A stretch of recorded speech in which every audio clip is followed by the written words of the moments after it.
Ok, começamos. Eu desejo a todos uma boa tarde, sábado, hoje 7/11/2020, que nós possamos ter um trabalho proveitoso aqui na sala de hoje. Eu espero que a aula do Breno, na semana passada, tenha surtido efeito para aqueles e aquelas que não estavam conseguindo entender a plataforma Moodle e também esse ambiente virtual que nós estamos lidando, né? É um momento de grande desafio, momento de formação de todos nós. Então, esse esforço coletivo é o que norteará também os trabalhos em nossa disciplina. Eu já vou começando provocando vocês, e até é um meio também de eu saber se vocês estão ouvindo, se a transmissão está boa para vocês, tá? Hoje o nosso módulo trata-se dos trabalhos acadêmicos. Então, pensando na história da ciência e metodologia científica, nada mais comum do que falar trabalhos acadêmicos. O termo nos leva a pensar que trabalhos acadêmicos são os trabalhos feitos na academia. E se os trabalhos acadêmicos for somente os feitos na academia, por isso acadêmicos, nós não temos muito o que acrescentar nesse conceito. Você olha, trabalhos acadêmicos é aqueles que fazem na academia. Agora, se nós aceitarmos o desafio que o texto nos coloca, do Libânio, ele coloca que nós precisamos pensar fora da caixa. Então, essa é a nossa provocação de hoje. Então, se possível, alguém da sala, se pudesse levantar a mãozinha para dizer o que é pensar fora da caixa.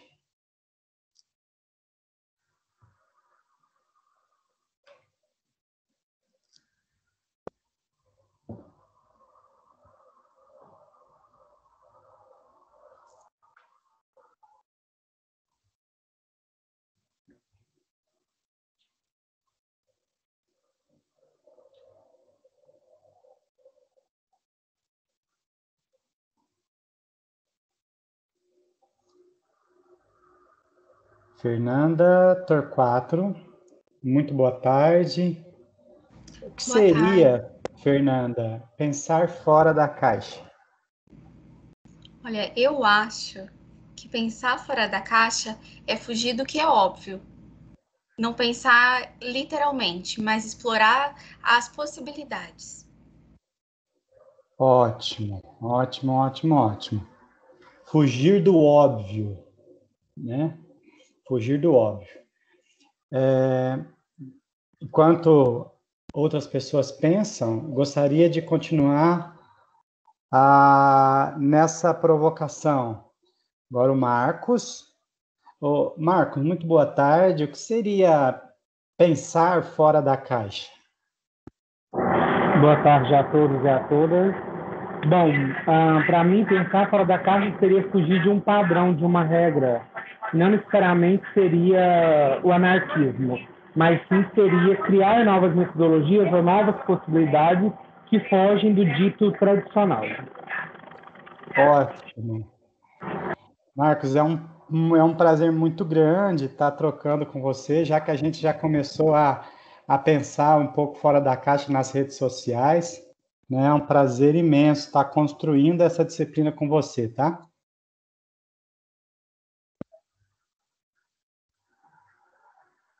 Então, veio 3 palavrinhas aqui. Não sei se tem mais alguém que gostaria de contribuir.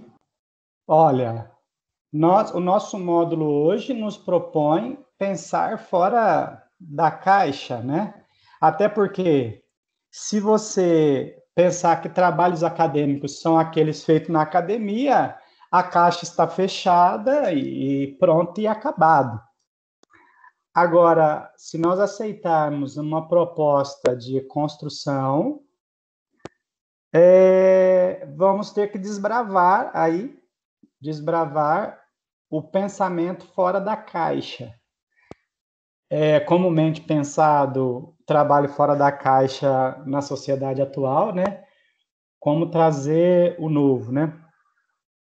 Mas alguém gostaria de colocar o que seria pensar fora da caixa? E qual o problema de pensar dentro da caixa?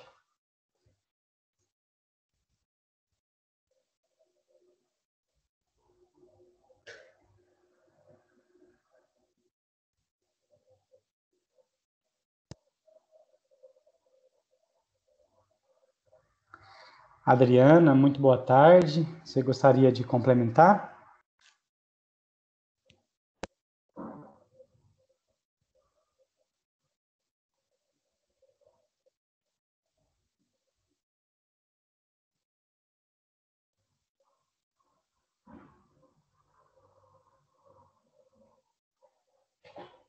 Adriana, não sei se você está falando, o seu microfone está fechado. Desculpa, professor, não vi que estava fechado. Não, imagina. Eu falei que, assim, pensar fora da caixa, eu acho que é fugir dos paradigmas, dos conceitos pré-estabelecidos dentro de uma sociedade. E, assim, qual que é o problema de pensar dentro da caixa? É como se a gente estivesse com tapume, não enxergasse nada além daquilo. Só ficasse nesses conceitos mesmo. Se você não enxergasse certas situações que são impostos e a gente obedece, é só isso, sem questionar.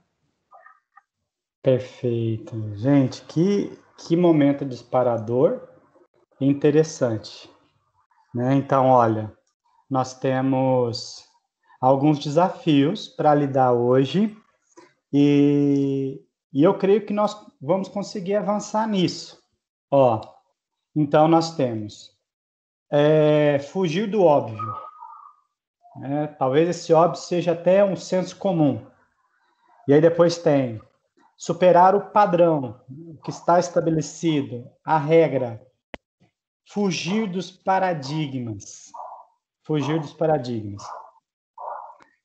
Então, isso é um desafio, né? Isso é o desafio, porque é o seguinte, e agora que a nossa disciplina ganha muita densidade. Ó, existe o que é óbvio, existe o padrão onde estamos inseridos, existem as regras, existem os modelos, né? Que a Adriana, se eu não me engano, colocou os paradigmas, né? Já vou deixar a Marcele falar. A Marcele, e eu vou problematizar um pouquinho. Olha, qual é a possibilidade... Quem está com o áudio ligado? A vovó está estudando. Não está na hora de mamar, não. Eu ativei o mudo de todos, tá? Ó, Marcelo, eu sei que você quer falar, e aí eu vou colocar agora um passo além, tá bom? Ó, pensar fora da caixa é tudo isso que foi colocado até agora. Mas como fazer isso, sendo que eu fui moldado nesse paradigma? Como fazer isso se eu fui moldado dentro desse padrão? Como fazer isso se a minha vida está inserida nesse óbvio, né? Porque se fosse tão fácil, Marcelo, nós já saímos pensando diferente, né? Só que a nossa estrutura mental, ela é dentro do padrão. Sim. Boa tarde, professor. Boa tarde. Então, joia. Eu acredito, na verdade, que todos nós vivemos modelos de acordo com várias situações que vão passando no nosso dia a dia. Então, nós acostumamos muitas vezes não, a maioria das vezes, de forma automática, a nos espelhar em alguma coisa, em alguma situação. Eu acredito muito no poder que o ensino ele traz e a leitura.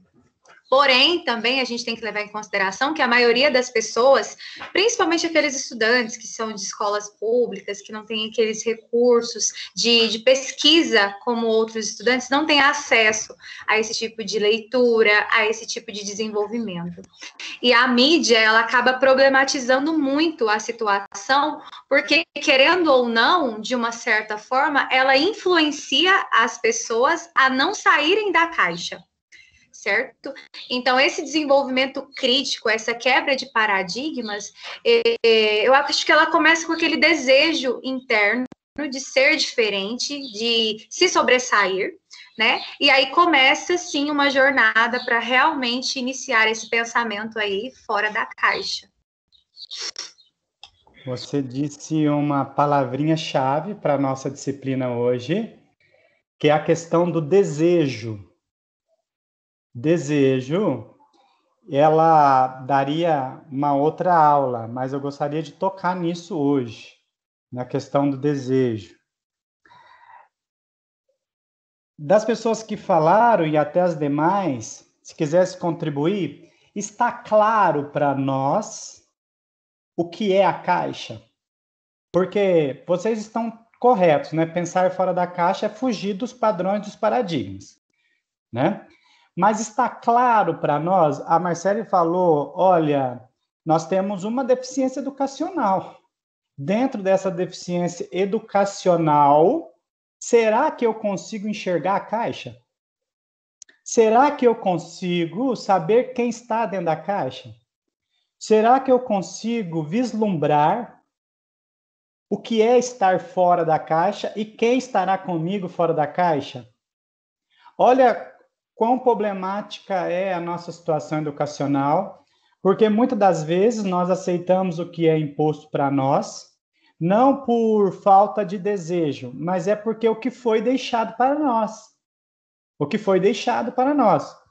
Só que, à medida que eu vislumbro novas possibilidades e novos encontros com o meu coletivo, preste atenção, quem gosta de tomar nota, por favor, tome nota para pensar o coletivo, o papel do coletivo. E eu já vou deixar o Marcos fazer a colocação. E gostaria que ele tocasse nesse ponto, né? Como eu consigo perceber os contornos da caixa, se eu estou dentro ou fora, e como eu faço para romper isso, né? Para romper o estado de inércia que eu me encontro. Quando eu falo inércia, é porque vocês já colocaram aí que existe um padrão, né, que nos conforma, existe uma regra, existe um paradigma, existe o óbvio, só que a Marcele diz, mas também, professor, existe o desejo. O desejo. Só que esse desejo, ele vem com um grande desafio, que fala o seguinte, olha, eu tenho desejo, mas eu não sei o que é, porque ainda eu não sei, não me foi apresentado. Pois não, Marcos, boa tarde.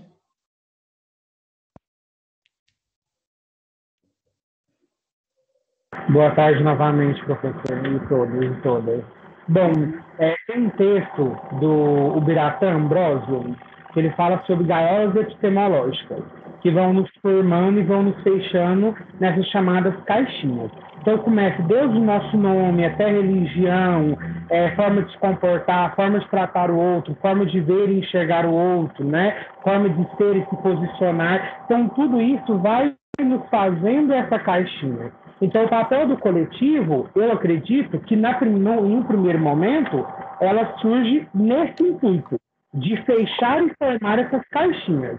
Mas também, já respondendo a sua provocação aí sobre como quebrar ou como fugir desses padrões, também é esse meio que tem uma importância para quebrar essas gaiolas epistemológicas e tirar ou auxiliar a gente a quebrar as nossas próprias caixinhas, a formar a nossa própria opinião. Então, é claro que tem a relação com a individualidade, o sujeito se entender, o sujeito se compreender, o sujeito se formar a sua própria identidade a partir do que ele conhece e acredita. E aí o coletivo tem uma grande importância. Muitas pessoas, eu sou um exemplo disso, eu vim entender e me conhecer enquanto sujeito, agente social, político, na universidade. Eu venho de uma família muito tradicional. Então, é essa tradição dita, né? Aí envolve até questão de relacionamento, opinião política, que eu já citei questão religiosa e tudo mais. Então, o coletivo tem essa importância. Tem a importância de nos fechar, mas há também aquele coletivo que tem a importância de nos abrir, de quebrar essas gaiolas, essas caixas que vão nos moldando, que vai nos mostrando a visão do outro, o entender do outro e, principalmente, a nossa ideia de empatia. Porque quando eu tenho o lugar do outro, eu consigo quebrar aquela visão, aquele preconceito do outro, de uma opinião que eu possa ter construída ao longo da minha formação. É isso. Perfeito, perfeito, Marcos. Talvez, no nosso grupo aqui, nós estamos em 72 pessoas. Talvez alguns de vocês não conheçam alguns conceitos, né, trazido pelo Marcos. Então, cabe a mim fazer esse papel. Quando o Marcos diz das janelas epistemológicas, são as janelas do conhecimento, né? O conhecimento que vai nos moldando, tá? Então, quando ele diz episteme, leia-se conhecimento. E ele trouxe, nós que somos agentes, agentes, não indivíduo, ele colocou a palavra agente, social e político. Agente, social e político. Pensando que nós somos formados, temos dois caminhos hoje para entender. A caixa não é de todo mal. Foi trazido pelo Marcos também na janela epistemológica. Ele falou assim, olha, o papel social e político forma caixas. Forma caixas e também destrói caixas. Sinto muito dizer para vocês que quando nós colocamos, pensar fora da caixa é pensar para além do óbvio.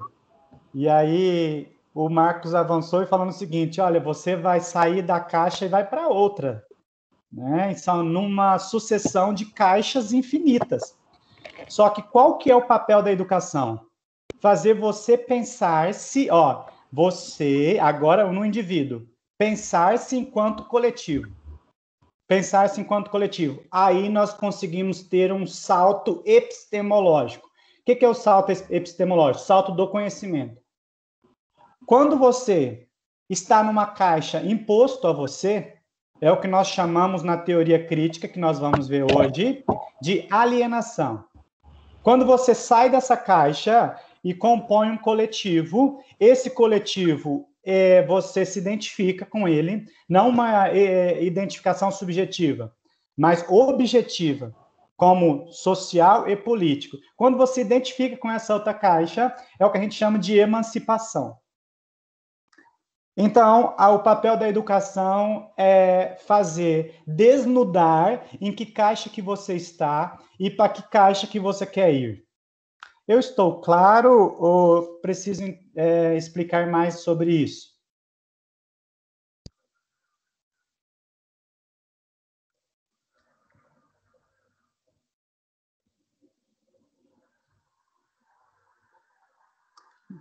Gostaria que alguém contribuísse. Para dizer que se ficou claro e para reproduzir esse conceito de pensar fora da caixa e ir para outra caixa. Marcele?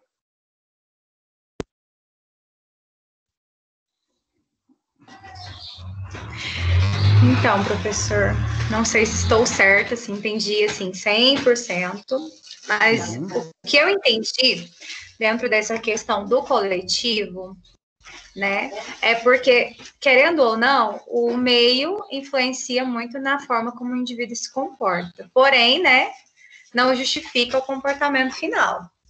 Acredito eu que muitas vezes o próprio indivíduo não tem a consciência da alienação.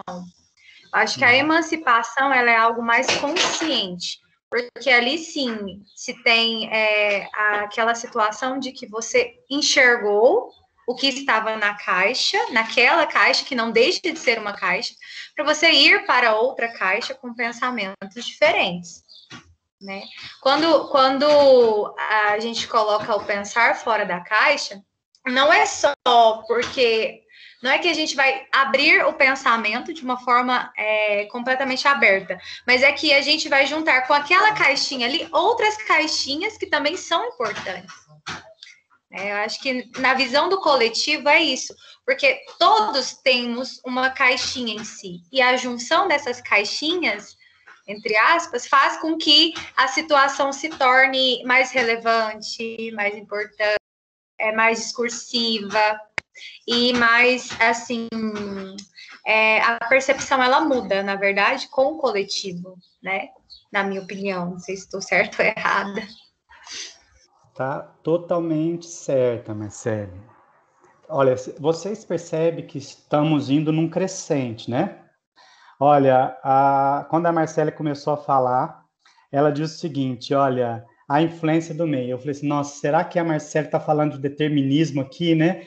Mas ela, na segunda parte da fala dela, ela diz o seguinte, ó, não é resultado final, sabe? Então, você foi de uma precisão cirúrgica aqui, ó. Há uma influência do meio, e essa influência do meio não tem nada com Darwin social. A influência do meio é porque ela está falando das relações sociais. Como Marx adiantou, somos sujeitos sociais e políticos. E aí a Marcele diz, então há uma influência do coletivo, porque essas construções se dão no coletivo. É uma construção das relações sociais. Então, eu não me emancipo a partir de uma individualidade. Eu me emancipo a partir de relações de composição e de decomposição, né? E aí ela citou a questão da emancipação, né? Então, esse emancipar-se, no caso das relações sociais, né, é muito importante. O coletivo, nós vamos fazer uma atividade a respeito do que é o papel do coletivo, e ela implementou o novo. Qual que é o novo aí? A papel do discurso.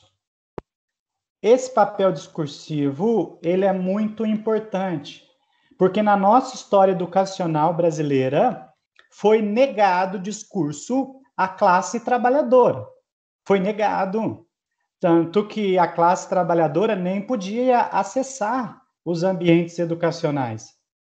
Quando ele começa a acessar esse ambiente geográfico, educacional, ele faz parte de um discurso para a construção da história. Eu não sei se todos vocês entenderam a parte discursiva, que é a questão do lugar de fala. O coletivo trabalhador agora tem um lugar de fala. Ele pode construir a sua história. Ficou claro a questão do papel da educação ao legitimar a fala dos excluídos?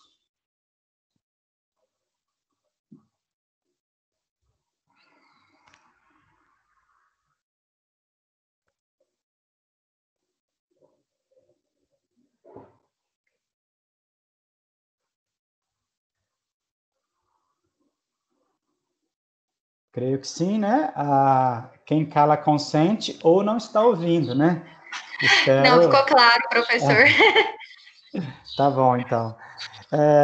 Agora eu vou projetar a minha tela para vocês, para que a gente possa aprofundar na leitura do texto, né? Vocês sabem que como que vai funcionar, né? Como que nós esperamos que a disciplina e o curso funcione, né?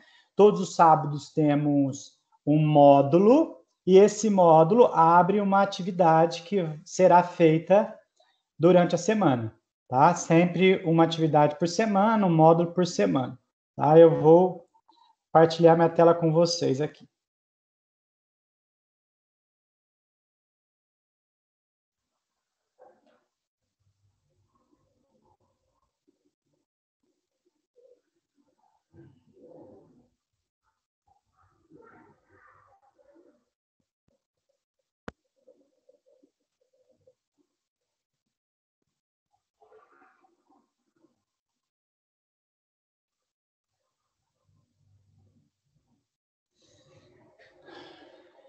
Olha, eu vou ficar devendo aí agora que eu pensei, que eu comecei a reproduzir aqui, que a minha letra ainda está pequena ainda, né?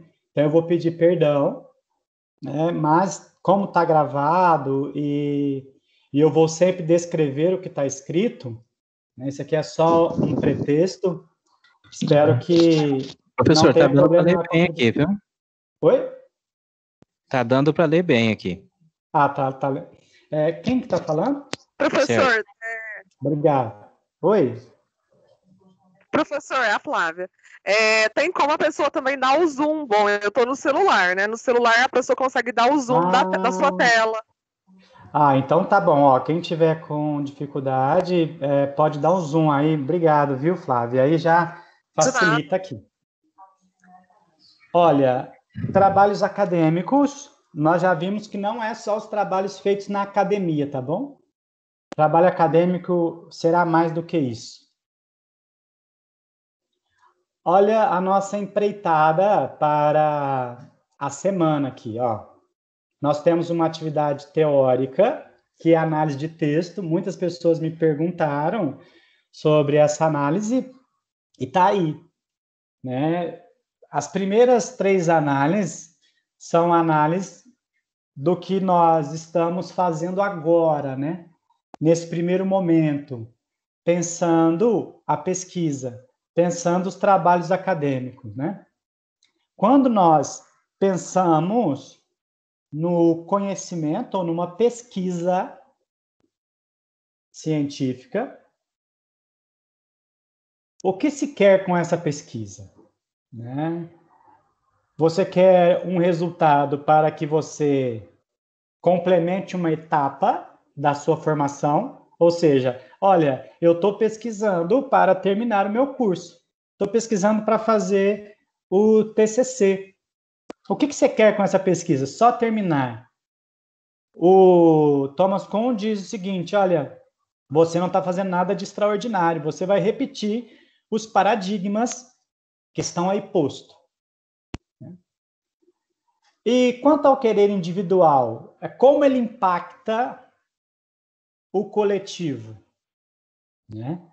Quanto esse querer, esse desejo que a Marcele colocou, quanto que ele impacta o coletivo? 3. Que coletivo é impactado com a minha pesquisa? A perspectiva crítica vai dizer que a sociedade ela é antagônica, né? Ela é antagônica, ou seja, é uma luta de processos sociais. E a teoria crítica diz que há apenas 2 classes que lutam entre si. É a classe dos trabalhadores e a classe dos detentores dos meios de produção. Então, que coletivo você quer impactar com a sua pesquisa? Pense agora na caixa. Se a sua caixa, se dentro da sua caixa, né, uma caixa que você escolheu como sua, né, é a caixa dos trabalhadores. Então, você quer uma pesquisa que impacte a sua caixa, né? Por outro lado, existe a caixa dos detentores dos meios de produção, a classe abastada. Então, se você, de forma alienada, habita essa outra caixa, então você vai reproduzir o que pensa a classe dominante. Então, que coletivo você quer impactar? Olha, se você se enxerga enquanto classe trabalhadora, você quer impactar a classe trabalhadora, ou seja, ir contra o sistema. Se você se identifica com a classe dominante, você quer conservar o sistema. Nosso processo educativo, a nossa escola, ela é muito eficiente. Né? Eficiente para quê? Para confirmar a classe dirigente no poder. Mas a escola é ineficiente quando pensado a classe trabalhadora. Porque a nossa escolarização, ela não forma a classe trabalhadora, no sentido de emancipação. A segunda parte da atividade teórica é mais destinada ao texto, tá bom? No texto, vou trazer 3 conceitos, dos autores, que é a tendência libertadora, quando o meu fazer docente está centrado no aluno, na aluna, a tendência libertadora. E a tendência libertária vem numa sequência que os conteúdos dão ênfase para as lutas sociais, ou seja, para os saltos entre as caixas até você formar um coletivo que propõe uma mudança social. E eu quero saber também o que você conseguiu entender sobre metodologia crítico-social. Então, o método é aquela possibilidade de você enxergar a realidade, tá? É a partir do método. O método são como óculos, Quem usa óculos vai entender a metáfora. O óculos te permite ver onde você não vê quando está sem ele. Então, o método, ao você se apropriar do método, ou seja, de uma forma de ler o mundo, você consegue enxergar a caixa. Você consegue enxergar os contornos da caixa. Você consegue enxergar uma projeção para além da caixa. Dúvidas com essa atividade? Agora eu não consigo ver o chat, Se alguém tiver dúvida, tem que manifestar oralmente para mim explicar essa atividade aqui.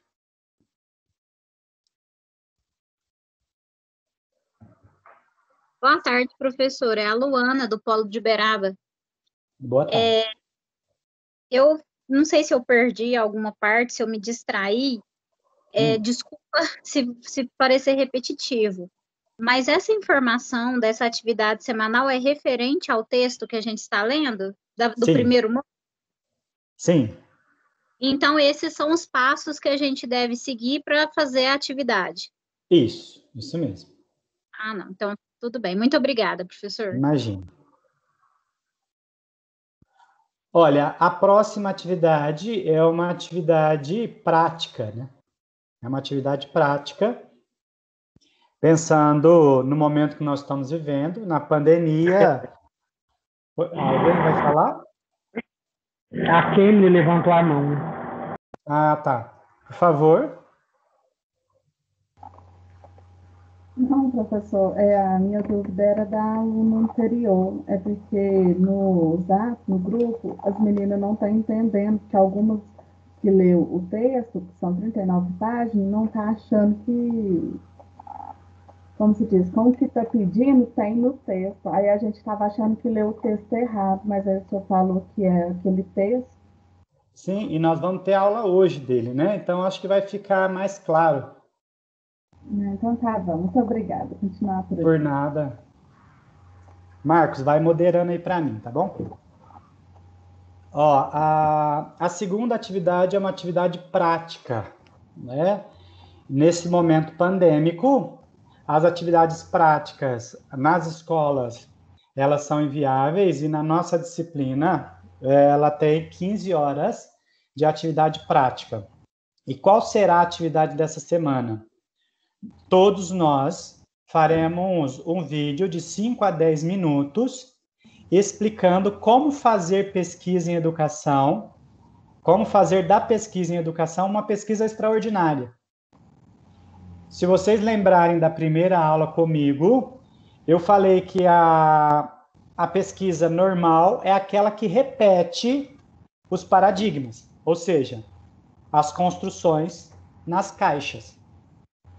A pesquisa extraordinária, ela pretende romper com essa visão da caixa. Então, a partir do texto, né, nós vamos apropriar de um conhecimento, e aí vocês, ao final, vão poder, de forma verbal, como que eu, a partir do conhecimento que eu estou formulando nas aulas, posso fazer uma pesquisa extraordinária. É o que nós vamos trabalhar hoje. Como fugir do óbvio, como fugir do padrão, como fugir da regra, construir novos paradigmas, esse desejo por uma outra epistemologia. Então, é assim. Então, que vocês fabricarão esse vídeo de 5 a 10 minutos. Vocês vão postar esse vídeo, seja no YouTube ou em outra rede, e para a nossa tarefa, vocês vão colocar apenas o link lá no Moodle. Tá? Então, vocês gravam o vídeo, pode deixar no Drive, né, de vocês, ou postar em alguma rede social. O que nos interessa, porque eu acho que a plataforma Moodle nem comporta muitos vídeos, você vai postar apenas o link. Então, eu coloquei aqui, ó, para a conclusão da atividade, faça um vídeo e envie para a correção o link de acesso ao vídeo. Dúvidas? Professor. Pois não. Esse vídeo, só para eu entender, seria a gente explicando como nós faríamos uma pesquisa em educação se tornar uma pesquisa extraordinária, ou seria ensinando alguém a fazer isso?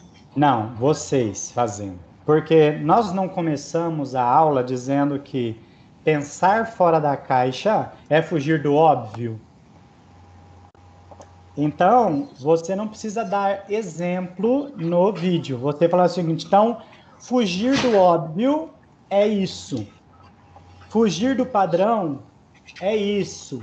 Tá? De forma conceitual, você vai me dizer, olha, o papel das relações sociais, ele é imprescindível para a nossa vida como agente social. É imprescindível. E como pensar para além do que foi ensinado a nós? E aí você explica como é pensar para além. Ok, obrigada, professor.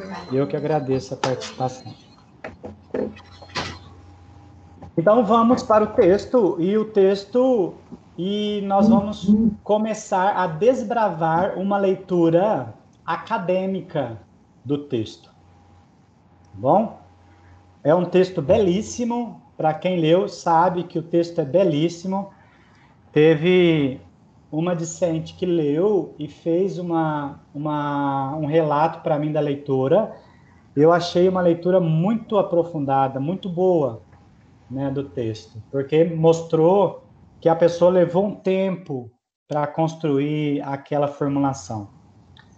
Quem não leu vai ter a oportunidade de ler, né, um texto do Libânio e da Selma, que eles vão trazer o que é pensar a formação em educação. O que é uma visão crítica dessa formação. Tá?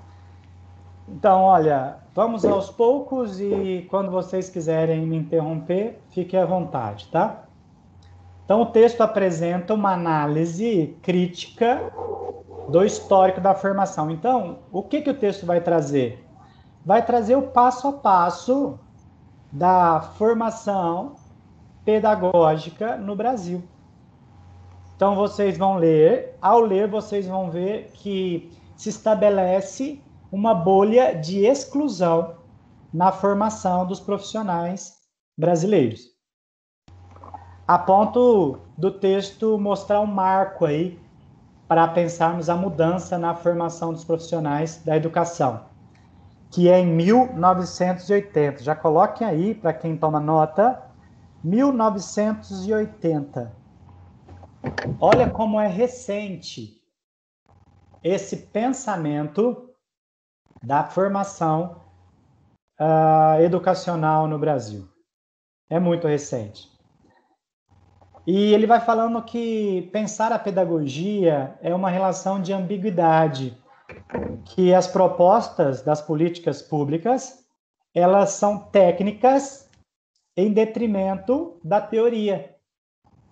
Então, a formação dos professores era uma formação para a técnica, para o fazer, mas não para o pensar. Então, o percurso dos cursos de formação de professores, diz o Libânio e Pimenta, diz o seguinte, olha, a formação ela requer compromisso. Não requer apenas técnica, ou seja, o fazer, repetindo padrões. Eu preciso olhar para as relações sociais e estabelecer compromisso.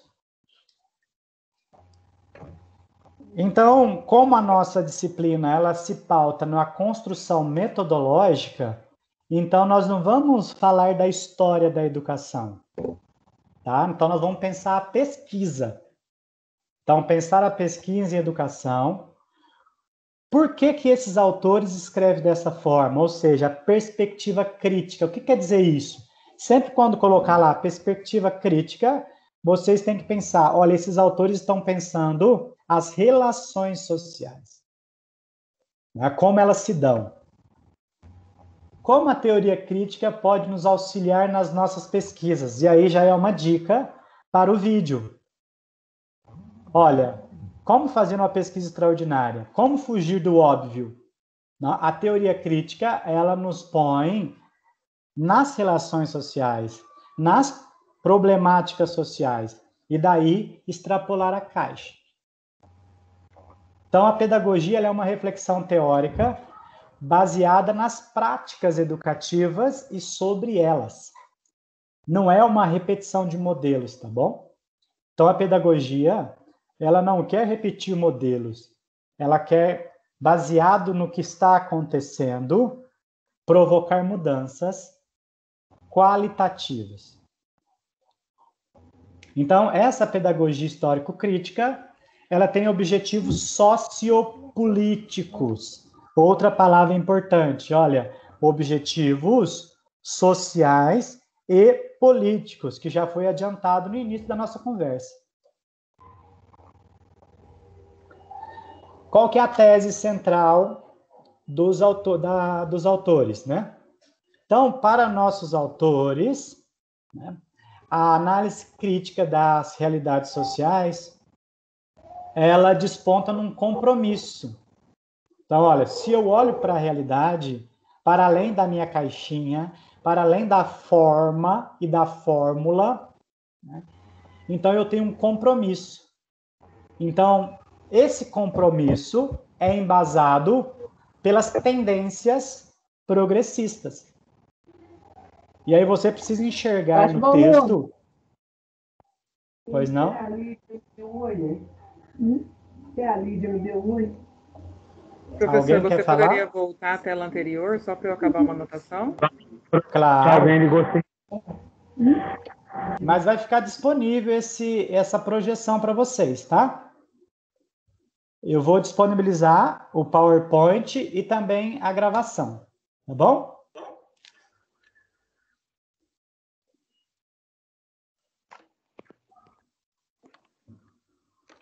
Quem está assistindo no celular, professor, pode até printar a tela, mas isso vai estar disponível para vocês.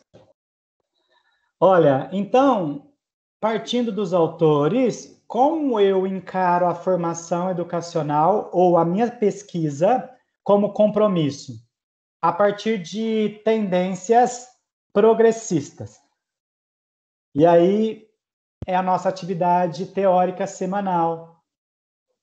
O que trabalha a perspectiva libertadora?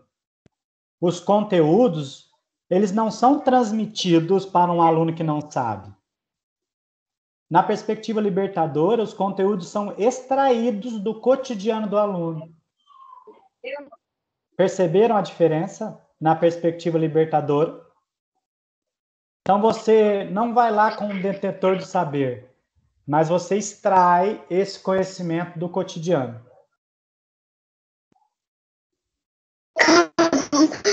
Não falou ainda?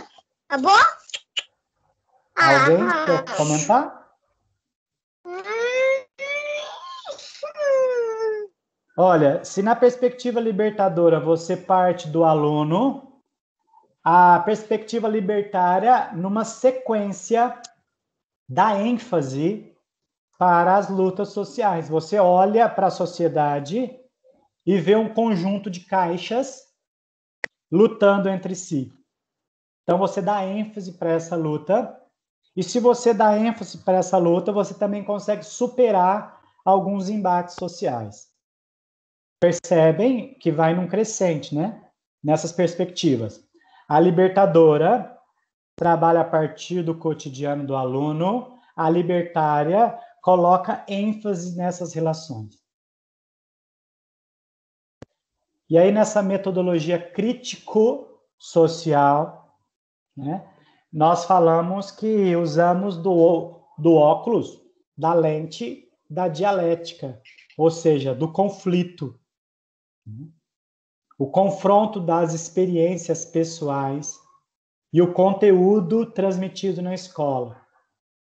Então, é assim que nós vamos fazer uma ciência extraordinária.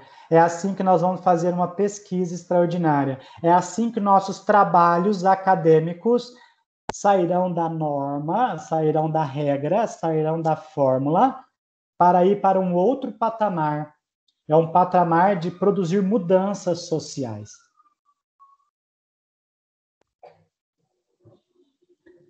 Então, o Libânio, ele está dentro desse compromisso, dessa pedagogia progressista. Então, ele vai para criticar as relações postas na sociedade. Tá? E aí eu chamo a atenção de vocês de que essa ciência, essa pesquisa extraordinária, essa forma de ver o mundo, não é só para quando vocês se formarem em pedagogia. Essa construção histórico-crítica, ela começa aqui em nossa sala. Nós não podemos falar de uma construção quando nós chegamos aqui para fazer um curso superior, que tem 200 de participantes, e esperamos uma transmissão descontextualizada, com um monte de texto, não querendo dar voz a todos os discentes. Olha, aprenda isso aqui que você está pronto para ser um pedagogo, uma pedagoga. Não, nós precisamos contextualizar. Quem são vocês? Que caixinha que nós precisamos enxergar? Então, começa agora. Eu não posso desconsiderar o percurso de cada um. Algumas pessoas têm algumas limitações, mas também têm potencialidades. E isso tem que estar presente na minha construção de aula. Então, quando eu penso na minha construção de aula, no meu compromisso ético-político, eu tenho que explicar o que é episteme. Eu tenho que pensar o que é desejo para cada um de vocês, ou pelo menos para essa caixa que nós formamos aqui na nossa disciplina. Se eu considerar cada um ou cada uma de vocês, nós podemos romper com o autoritarismo e com os microfascismos que aniquilam o outro. Quantas pessoas me disseram durante a semana que estavam perdidas. Isso me preocupa muito. Me preocupa não com o fato de eu ter que explicar as coisas novamente, não é isso. O que me preocupa é que se essas pessoas desistirem no meio do caminho antes de se encontrarem. Então, para isso, elas estão tendo a coragem de dizer, olha, eu não entendi isso. Olha, não sei como fazer aquilo. E no esforço coletivo, com os tutores, professores e equipe técnica, nós vamos conseguir superar esse autoritarismo educacional, onde você entra no espaço escolar, parece que você deveria estar pronto, né? Ah, mas você não sabe isso ainda? Ah, mas você não leu o texto? Ah, mas você não sabe o que quer dizer esse conceito? Nós temos que romper esse autoritarismo, esse microfascismo, que só olha pelo que o outro não sabe. A construção ético-política na educação, ela parte do interlocutor. Então, eu tenho que olhar nessa tendência libertadora, eu tenho que olhar para a potência do outro, para o desejo do outro, e aí para ir para uma outra construção. A Selma, ela trabalha com estágio, né? Com estágio educacional. E ela também compactua desse processo de compromisso. Então, ela pensa a prática e também pensa a teoria com uma finalidade sociopolítica. Então, mais uma vez, eu repito, a perspectiva crítica é aquela orientada pelas relações sociais. Podem até anotar. Quando vocês estiver lendo o texto e falar da perspectiva crítica, vocês pensam nas relações sociais. Por isso, esse texto foi selecionado para a nossa disciplina. Pensar os trabalhos acadêmicos é importante. Como? Como contribuição para os movimentos de emancipação. Então, o nosso trabalho acadêmico, ou seja, o que nós estamos fazendo aqui na nossa formação, essa formação vai contribuir para a emancipação do coletivo a qual eu faço parte? Ou essa formação é só mais um diploma que eu vou ter para... Aí o texto vai trazer, né? A perspectiva crítica é muito mais do que vaidade conceitual. Será que o nosso fazer cotidiano é só para a nossa vaidade ou ele tem um compromisso de construção coletiva? Então, essa é a nossa proposta, né? Pensar o texto, esse texto do Libani e da Selma, como uma produção acadêmica, rompendo com as leis e com os decretos postos, que vocês vão ver no texto.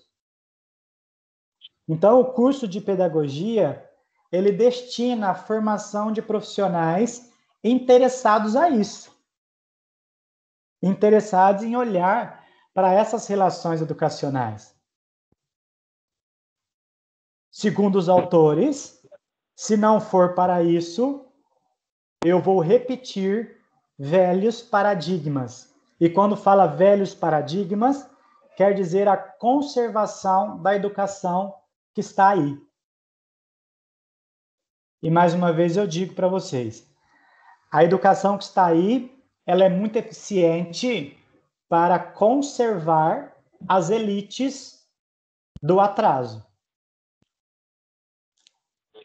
Agora, enquanto emancipação, a educação que está aí, ela é ineficaz. Aí eu chamo a atenção para o que a Marcele disse, que a questão do desejo, né? Desejo é diferente de vontade, tá? Então, olha, preste atenção nesse último tópico do slide.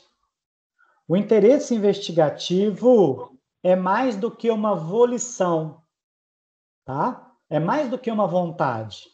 Porque muitas vezes fala o seguinte, olha, eu até quero dar aula, mas o aluno não tem vontade. Esse interesse pelo saber é mais do que vontade. Ela é desejo de tomada de posição.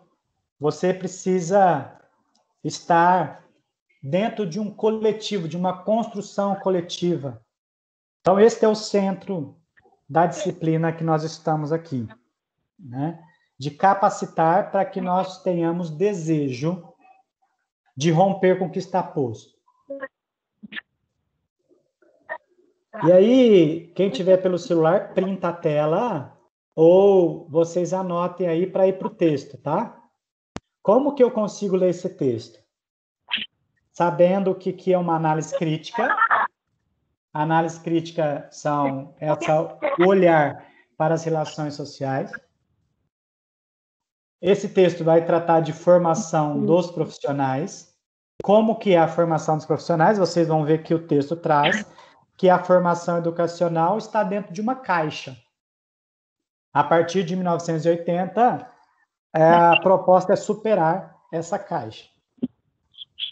O texto ele é publicado em 1999, 10 anos depois da nossa Constituição.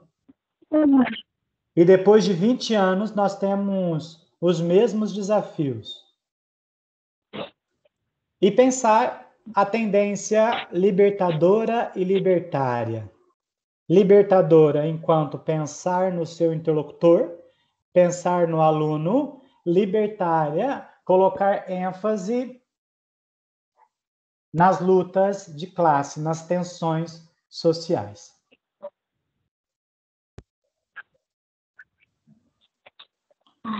E nós já falamos dessa parte que como foi a formação na história do Brasil? Foi dentro da caixa. Que caixa é essa? A caixa do conservadorismo. E qual que é a proposta da teoria crítica? Dar mais densidade para as discussões e pensar essa formação em nível universitário, que é o que nós estamos fazendo aqui.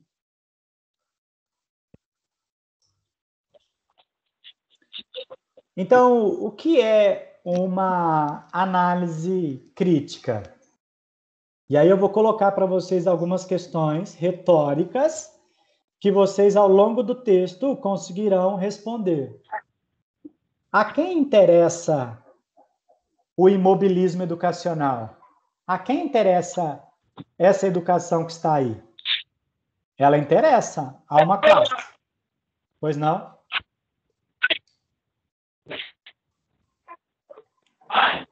Alguém está participando? Eu não estou conseguindo ouvir.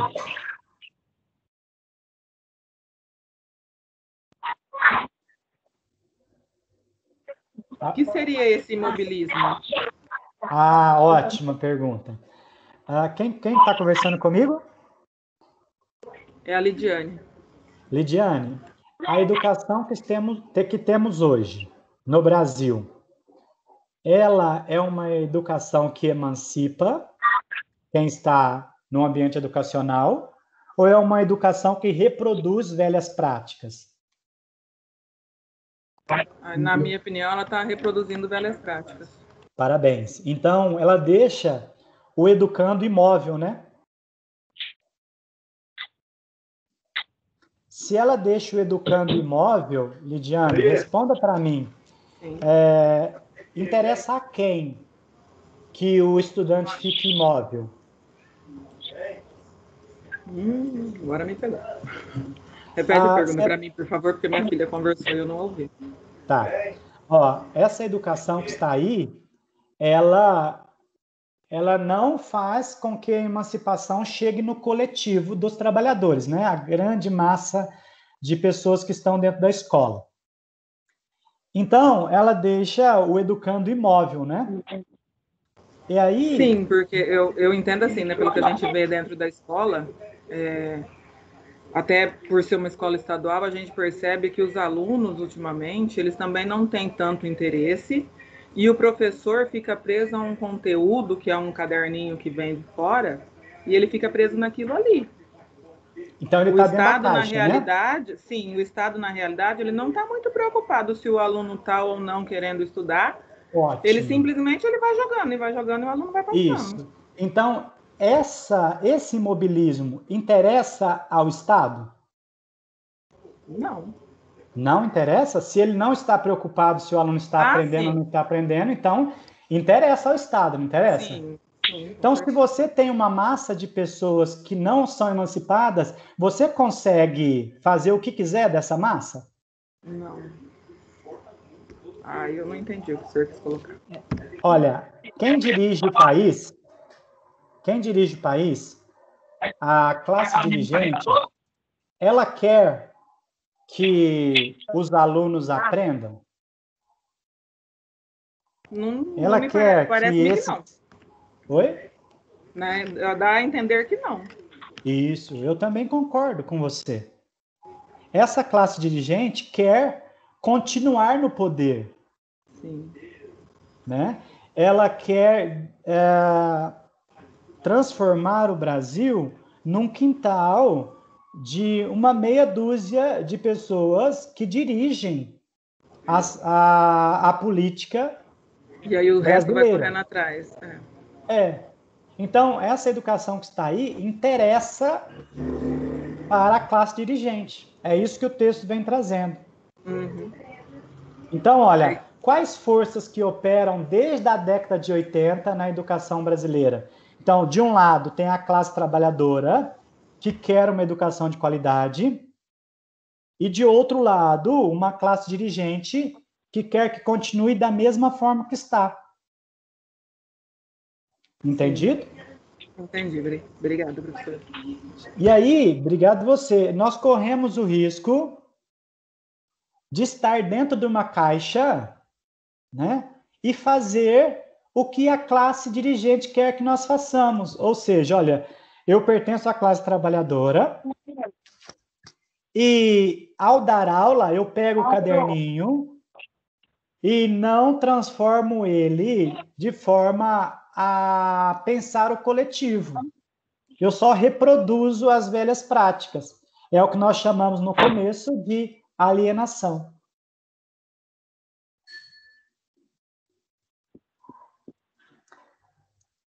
Nesse sentido, a pedagogia ela ganha uma identidade. Alguém quer falar? Professor, licença novamente. Então, só pela questão, só retornando um pouquinho do que o senhor estava comentando sobre o imobilismo educacional, né? Na verdade, eu acredito que o imobilismo educacional, ele é conveniente ao governo? Sim. Porém, muitas vezes, a gente também acaba lidando com o impasse da questão de ter educadores dentro da escola que acabam que não investem em formação profissional, e aquele imobilismo educacional, ter aqueles alunos que não questionam, ter aquele autoritarismo na sala de aula, entra como algo, entre aspas, conveniente. Então, eu acredito que para o Estado é interessante esse mobilismo educacional? Sim, mas também seria interessante a gente pensar se para alguns educadores essa visão de mobilismo educacional, ela também não está presente dentro da sala de aula. Porque o acesso à educação, realmente, ele não é suficiente. Porque o aluno, ele precisa ser provocado. Ele precisa... Às vezes, você tem aquele mobilismo de conteúdo? Tem. Mas qual é a forma que você vai trabalhar aquele conteúdo dentro daquela sala, mesmo que seja virtual? Ele pode realmente fazer a diferença? Então, eu acho assim, o imobilismo educacional, muitas vezes, ele não está só na questão do governo, mas da diretoria da escola, da coordenação e do próprio professor, como ele passa para o aluno essa provocação de como ele vai ver o conteúdo ou não. Perfeito. Foi a Marcele que falou ou não? Isso, foi a Marcele. essa fala da Marcele, ela complementa a nossa discussão no início da aula, no sentido de falar o seguinte, ó, não só o governo, mas também direção, coordenação, professor e aluno estão dentro dessa caixa. Ela não conseguiu complementar o nosso início de conversa? Olha, a educação que está aí interessa ao governo. Só que os profissionais que estão dentro da escola, eles têm colaborado para que isso continue assim. E nós demos um nome quando você faz isso, quando você colabora com o que está aí. Isso é emancipação ou é alienação?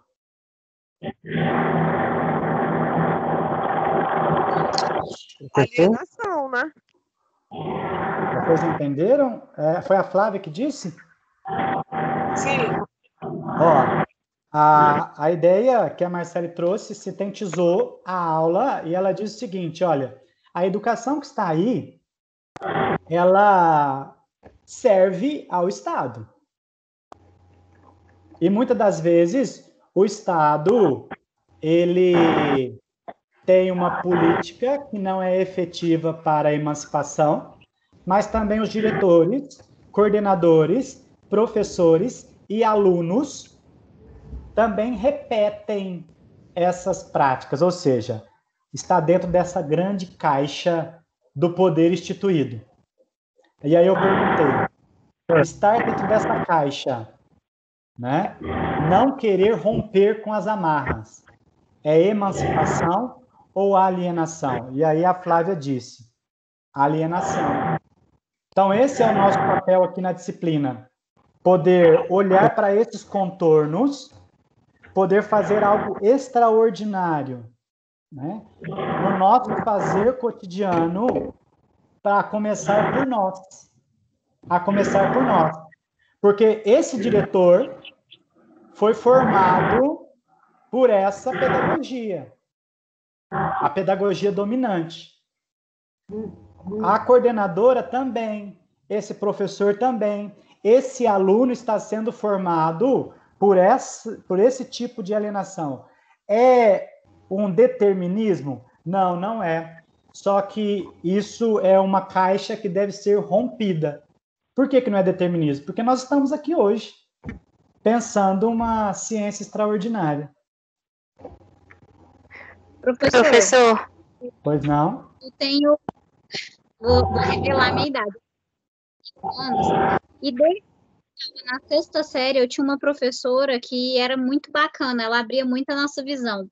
E desde essa época, ela fala sobre essa questão da visão fechada, né? Do Estado não querer que o aluno se desenvolva, dessa questão que a gente está falando aqui agora. E aí eu fico pensando, ela já tinha um tempo de formado e já tinha essa mentalidade. E isso já faz mais de 20 anos. Então, como que a gente não conseguiu mudar isso ainda? Será que não seria um comodismo? Não é muito mais fácil eu culpar o Estado, o governo, do que eu me mexer, como a Marcele disse? Não é muito mais fácil eu apontar que o governo não está fazendo? Porque não estou defendendo, gente, pelo amor de Deus. Mas, assim, a gente vê muitas ações interessantes, muitos projetos bacanas acontecendo e, às vezes, não tem candidatos para preencher algumas vagas. Perfeito, Luana, perfeito. Ótima colocação. E... Eu posso comentar também? Pode. Aí depois eu faço um geral, né? Então, eu vou... Sim. Não esqueça que eu quero falar do comodismo.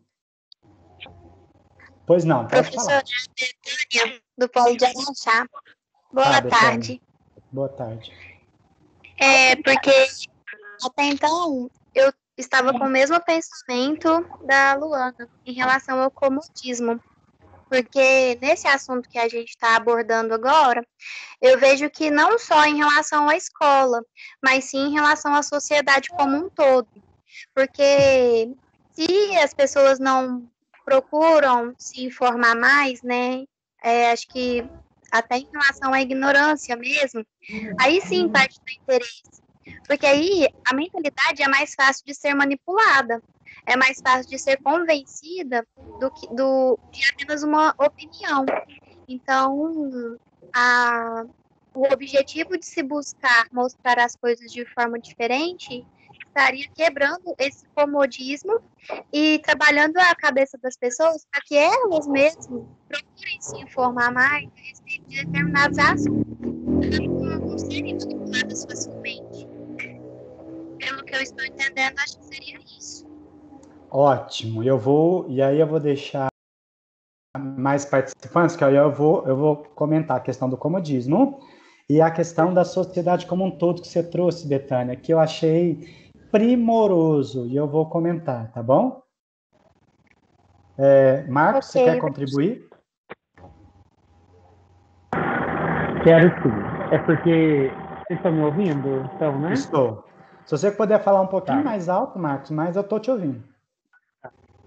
Ok, é porque, assim, algumas falas aí a gente tem que ter cuidado para não transformar isso numa verdade, né? Então, por exemplo, quando a gente traz a visão do outro enquanto, por exemplo, a visão crítica do professor, entre aspas, acomodado da sala de aula, que não pesquisa, não busca remunerar, não busca formação, não busca quebrar, vamos chamar a sua caixinha e tudo mais. A gente tem que ver que existe um culpado nisso, chamado sistema. Eu estou há 6 anos como professor, 2 como efetivo em 2 cargos no Estado, e aí eu cheguei em uma escola tomei posse de uma escola totalmente tradicionalista, e aí eu chego, recém saí da universidade, eu fui taxado como professor que queria aparecer. Então, quando a gente muda, por exemplo, o formato da sala de aula, reformula uma aula, em vez de dar uma aula sobre... Eu sou professor de história, então, em vez de dar uma aula sobre história e cultura africana dentro de uma sala de aula, feita debaixo de uma mangueira dentro da escola, né? Dar uma aula ali com eles todos ali debaixo, isso incomoda, né? Então, o sistema vai nos taxando. Você quer mudar a forma de avaliação. E a sua escola não te permite, o sistema não permite. Você acaba sendo advertido por isso. Por querer mudar um sistema avaliativo, reformular uma forma de avaliação. E aí eu me vejo também, porque eu tinha essa visão muito crítica enquanto estudante, enquanto acadêmico, vamos dizer assim, enquanto eu estava no curso de História. Então, assim, o professor não quer buscar formação.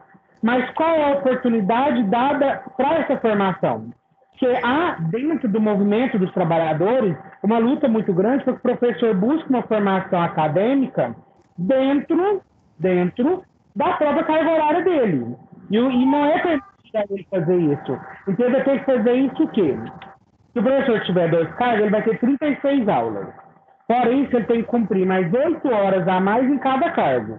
Então, vai lhe sobrar o sábado e o domingo. Ele tem que planejar a aula da semana, cuidar da sua casa, viver, e além disso, ele vai buscar uma formação. Uma formação que hoje é paga, que nesse corte aí de formação pública, quem mais sofreu foi aquele professor de educação básica que não tem um dinheiro, um mantenedor de família que não tem dinheiro para pagar um curso particular. Já que o governo retirou das suas plataformas públicas formação de professores.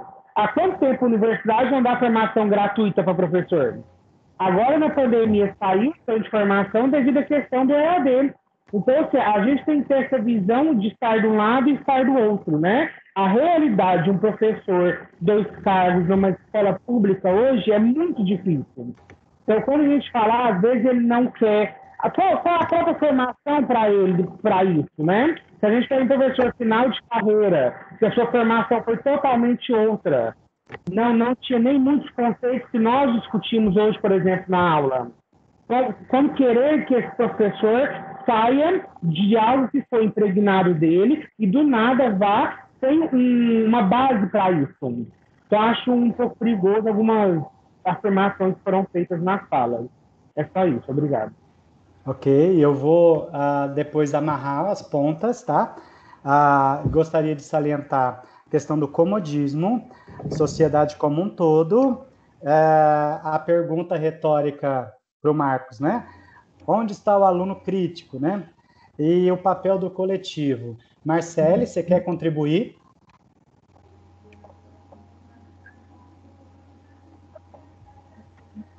Quero sim, professor. Então, é mais a respeito da questão de que eu achei muito interessante uma colocação que foi colocada no slide, eu até anotei, que é a questão de nós, enquanto pesquisadores, avançarmos no compromisso ético-político da pedagogia, certo? Eu acho, assim, eu tenho a formação em letras, uma das minhas formações é letras, eu acho que dentro do conteúdo da formação do professor especialista, digamos assim, é um pouco mais complicada a parte pedagógica, ela não é passada com tanto carinho. Principalmente essa parte ético-política, não sei se foi a questão da minha universidade, tá? Mas o que, na verdade, acaba acontecendo dentro da realidade, retornando um pouquinho que a gente conversou na última aula, é que a gente vê muita coisa teórica, e aí chega na prática, a gente vê uma outra coisa diferente. E aí é onde eu quero amarrar um pouquinho só o conceito que eu achei interessante nesse texto, porque ele trabalha a questão teórica, trabalha muito bem, mas ele também trabalha a questão prática, e de como a gente tem que avançar esse compromisso e o quanto é importante para que a gente possa tirar essa situação imóvel, né? E aí entra, na minha opinião, a questão principalmente do comodismo, como o senhor falou. Porque a questão da pessoa se acomodar muitas vezes vem porque na teoria ela vê uma situação e na prática ela vê outra. E aí junta-se essas caixas, né, entre aspas, e a pessoa acaba ficando perdido, e claro que nós somos seres humanos, mais fácil sempre é se acomodar. Obrigado, Marcele. Eu também anotei aqui que eu quero fazer um grande apanhado. Camila Machado, quer contribuir? Professor, eu quero contribuir assim, com um pouco que eu entendi, porque tem muitos anos fora da sala de aula e às vezes os outros têm assim, já mais costume, né, com a faculdade, tem outros já fez outras faculdades, tá? Então, para a gente que não tem nenhum ainda, às vezes fica difícil a forma de entender. Mas agora, conversando com todo mundo, assim, deu para pegar alguma coisa. No meu caso, eu entendi que para o governo não é bom que os alunos saiam da caixa, porque se eles saírem, eles podem fazer uma mudança no sistema, onde pode ter mais aprendizado e deixar eles para trás. No caso, tirar eles do cargo. Então, às vezes é melhor para o governo manter eles dentro noção, sem ter uma experiência, para não perder, talvez, a colocação. E eu queria saber se o vídeo que a gente vai fazer é mais ou menos sobre isso que está sendo falado. É exatamente isso. É exatamente isso. Né? Você sintetizou, Cameron, as discussões, mas eu vou fazer também um apanhado geral aqui. As falas de vocês vêm num crescente, tá bom? Não sei se você terminou. Eu vou agora passar para a Luana, depois a Ana Flávia, e aí encerro as inscrições, tá? Na Ana Flávia, tá bom? Luana, por favor. Professor, como eu disse na minha outra fala, a minha intenção não é defender. É algumas coisas, como o Marco contou, a experiência dele em sala. A minha experiência é de trabalhar no departamento de formação profissional para professores. Que legal. Não, eu entendi. Eu entendi, a sua fala está dentro. E lá no departamento, a gente vê, assim, claro que existem os professores que têm interesse, que demonstram, sim, que vão atrás. Mas lá no departamento, a gente oferece curso o ano inteiro, a gente oferece muitas vagas e a gente vê muita gente se inscrevendo só por inscrever, não participa, depois quer horas, porque, eu não sei, eu acho que aqui está tudo misturado, né? Todos os polos. Aqui em Uberaba, para a avaliação de desempenho dos professores, eles precisam apresentar uma carga horária X de formação. Então, o nosso departamento auxilia nessa questão. Todos os nossos cursos gratuitos pela prefeitura, e mesmo assim, ainda sobra vagas, ainda tem essa dificuldade, reclama do lugar, reclama de ser online, reclama de tudo. Então, assim, claro que não é generalizado, mas a gente percebe, sim, uma dificuldade de aceitação, de mudança e de se mexer. Mas a gente sabe também que não é fácil estar em uma sala de aula. A gente sabe também que não é fácil lidar com pessoas, por exemplo, lá na sua sala deve ter 30 alunos, né? Qualquer professora que vai pegar uma sala com 30 alunos de culturas diferentes, educação diferente, onde cada um é educado de uma forma diferente. Então, a gente entende essa dificuldade, a gente entende essa realidade. Mas, assim, o que eu quis dizer foi essa parte dessa visão um pouquinho do outro lado, de ver os projetos acontecendo e não serem abraçados. E você entende que a sua fala, Luana, ela não é contrária à fala do Marcos, são falas complementares. Por quê? Porque você sabe que é oferecido, você sabe também que o Marcos diz que a carga horária do docente é muito grande e o sistema também, ele te aperta, ou seja, as paredes da caixa são muito espessas, então a fala de vocês são complementares. Então, olha, se por um lado há possibilidades, porque nós estamos aqui num curso de pedagogia para falar que há possibilidades, aí você trouxe, olha, há possibilidades. Aí o Marcos trouxe, ó, há possibilidades, professor, mas também há desafios, que é o que eu vou propor aqui para vocês. Nós vamos tentar romper esses desafios. Então, a fala de vocês são complementares, né? Que o imobilismo existe, há a possibilidade de superar, mas não é só uma questão de vontade. Aí eu chamo a atenção para a fala da Marcele no início, que precisa de um desejo, que é mais do que vontade. Tá? É o que vocês estão fazendo aqui, gente. Vocês estão num sábado à tarde. Alguns de vocês têm 2 formações. Vocês romperam o imobilismo. Ana Flávia? Eu queria só comentar para ver se tá certo o entendimento que eu tô tendo. Tá. Porque eu não atuo na área da educação, então, assim, eu acho que nem seria o lugar de fala, né? Como as outras pessoas aí já têm essa atuação. Mas, por exemplo, pensando aqui pelos dois lados, eu tive a seguinte visão. Primeiramente, eu estava entendendo que, por exemplo, pode ser que haja professores que têm essa falta de interesse mesmo, às vezes tem esse ensino mais tradicional para não dar essa fala, para o aluno questionar e acabar forçando eles a pesquisar e tudo mais. Porém, diante da fala do Marcos, eu tive outra visão, porque o que acontece? Tem professores também que têm uma luta diária, né? Eu acredito que professor versus sistema, porque deveria ser um conjunto, né? Não deveria ser uma luta entre o professor e o sistema. Então, é muito complicado a gente falar desses professores, porque pode ser que eles já foram corrompidos pelo sistema, porque Sim. a falta de valorização desses professores, eu entendo que é mais uma estratégia do governo, né? De não valorizar e tudo mais, que acaba corrompendo esses profissionais por não ter essa autonomia de mudança, né, de criação de novos ensinamentos, não ter essa liberdade. Então, é mais ou menos o que eu entendi, não sei se está dentro. Olha, parabéns pela sua fala. E aí eu fiquei extremamente emocionado aqui. Eu fiz as anotações, eu sou acostumado a trabalhar e estudar fazendo anotações, né? Então eu vou tentar amarrar as pontas, né, que vocês foram falando, que eu me senti privilegiado com a fala de vocês, e principalmente algumas falas que romperam com o óbvio, romperam com o padrão, romperam com a regra. É essa que era o objetivo. Vocês entenderam que estar aqui numa aula síncrona não tem a ver com, eu quero saber o que é teoria crítica. Teoria crítica é falar das relações sociais. Agora eu já sei. Não, gente. Teoria crítica é o que vocês estão fazendo, vocês estão se relacionando, tá?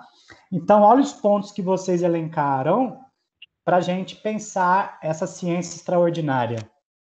Então, quando nós falamos de comodismo, né? Comodismo, ele foi tratado aqui como uma falta de volição, não uma falta de desejo. tá bom? Então, aquele docente, aquele aluno que não tem essa vontade, seja porque está cansado, no caso do docente, tem muitas aulas, no caso do aluno, ele não vê sentido na aula, e eu não estou legitimando ninguém, eu estou pensando nas dificuldades de cada um mesmo. Então, nós podemos ver isso como um comodismo. Só que ao imprimir uma mudança nas relações, ao imprimir uma mudança, ao pensar a escola não só como um lugar onde se vai aprender, mas a escola, como foi dito anteriormente, e a sociedade como um todo, ela se repete. Essas relações, gente, não se dão só na escola.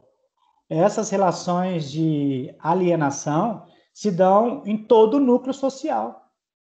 Lembra quando nós começamos a aula falando que nós somos agentes sociais? Então, está em todos os universos sociais. E aí eu pergunto, onde está o aluno crítico? O aluno que critica a forma com que está sentado na sala de aula, o aluno que não quer fazer cópia, quer que o professor explique. Onde está o aluno que faz perguntas e força o professor a estudar? O aluno crítico está na sala da direção, porque esse aluno crítico tumultua a aula. Onde está o professor crítico? Sempre recebendo advertências na escola, porque ele está tumultuando a escola, ele faz barulho, ele tira o aluno da sala.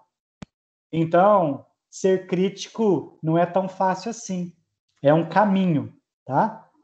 Por isso que nós também iniciamos falando que isso não é uma empreitada individual, é uma empreitada coletiva. Então, se eu trabalho com o Marcos, na mesma escola, e que se a Luana também está lá, e se a Ana Flávia também está lá, e aí a Marcele também, e nós com esse mesmo desejo de pensar o coletivo, nós rompemos com essa estrutura. Agora, se tem apenas o Marcos, individual um ponto lá, o sistema vai capturar o Marcos, vai colocar toda vez uma advertência para ele, até ele cansar. E aí já até dito aí, eu falei assim, olha, o sistema versus professor. Nós não podemos deixar o professor sozinho contra o sistema. Por isso o papel do coletivo é tão importante. Por isso que estar aqui em aula num sábado é tão importante. Porque nós precisamos fazer um acoplamento com outros professores, com outros indivíduos, para formar um coletivo forte. Tá? Então, o papel nosso ético-político, ou seja, o nosso compromisso tem que ir para além do individual. Então, não é o professor que leva a emancipação. É o professor, mais o aluno, mais a direção, mais a coordenação, mais a sociedade que se pensa enquanto coletivo. Vocês poderiam estar se perguntando, professor, e quando o outro não quer? E eu vou dizer mais uma vez, não é um papel do querer, é um papel do desejar. Quem ganha com uma proposta de uma nova sociedade? Todos nós. Por isso que o professor não pode levar a emancipação. Ele emancipa junto com o aluno, porque quem ganha é ele e o aluno. Senão é um ensino autoritário disfarçado de crítico, né? Então, e isso nós conseguimos romper com o imobilismo, quando no coletivo temos mais força. E a saída da caixa, ela é vitória para todos nós. Tá? Então, é esse o lugar nosso de fala, é um lugar de construção de outras possibilidades. Então, a fala de vocês são complementares, tá? Vem trazendo possibilidades, ou seja, pensar as relações que estão aí, e vem trazendo desafios. Se essas relações estão aí, não é à toa. Não vai ser fácil, mas com certeza é possível, porque é isso que nós estamos fazendo aqui.